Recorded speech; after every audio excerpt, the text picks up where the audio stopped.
At the end of World War II, a reporter asked Winston Churchill as to whether he thinks that history will be kind to him. And Winston Churchill replied, of course. And the reporter asked him, why are you so sure? He said, because we are going to write history. And unfortunately, this has been the prevailing theme in the 20th century, that the victor wrote the history. And the history of the Middle East and the history of Palestine is no exception. It was written by the victor.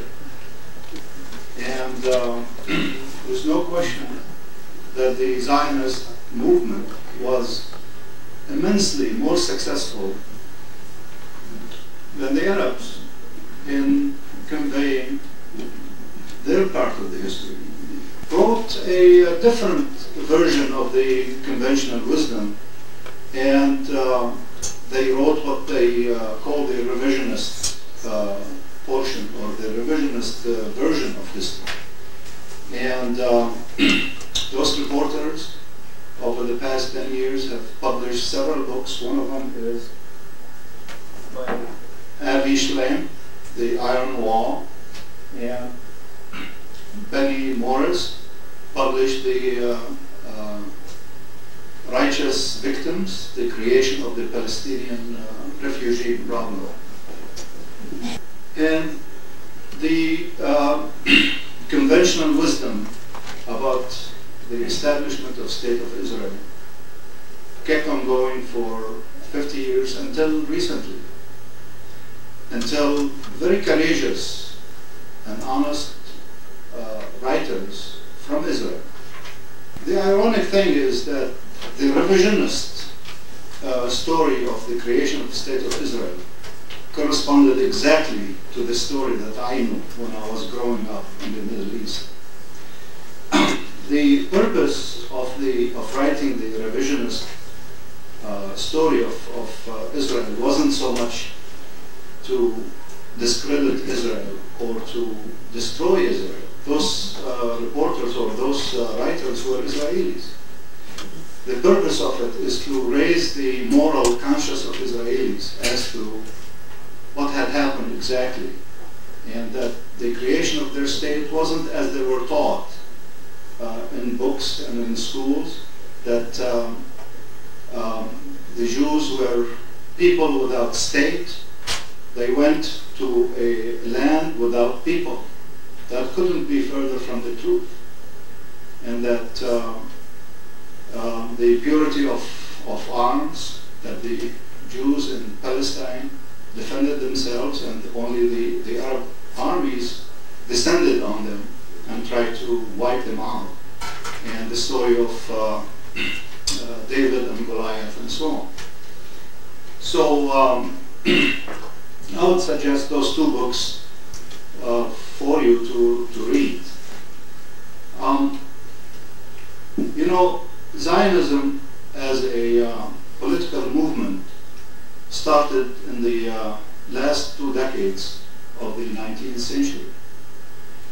And the reason for it was the immense anti-Semitism that the Jews in Europe were subjected to. One prime example for this anti-Semitism was the Dreyfus affairs. And I don't know whether you are familiar with this history or not.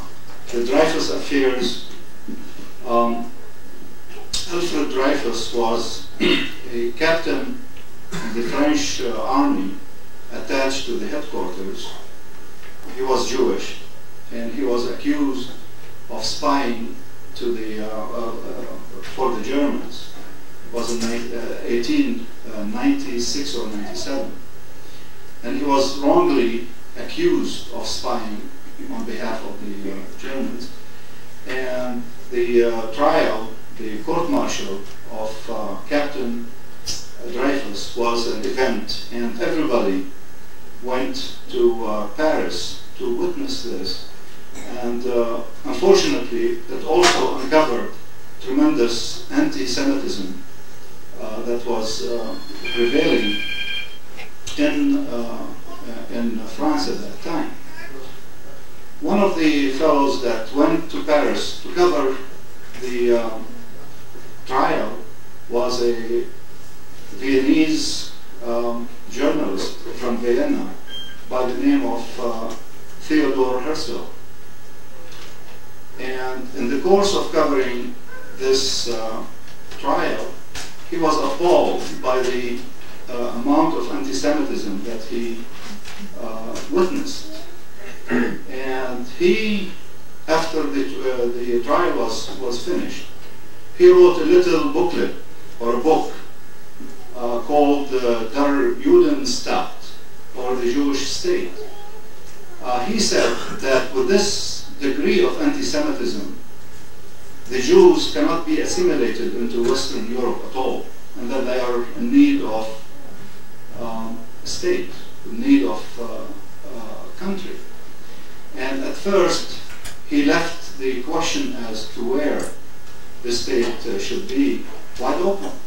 He really did not suggest in his book that Palestine be the state. Maybe it would be vacant land in Argentina, or in Uganda, or in Cyprus. But at any rate, he felt that there is a tremendous need for a Jewish state, because politically, the Jews in Europe were minorities, were prosecuted, and there was tremendous anti-Semitism.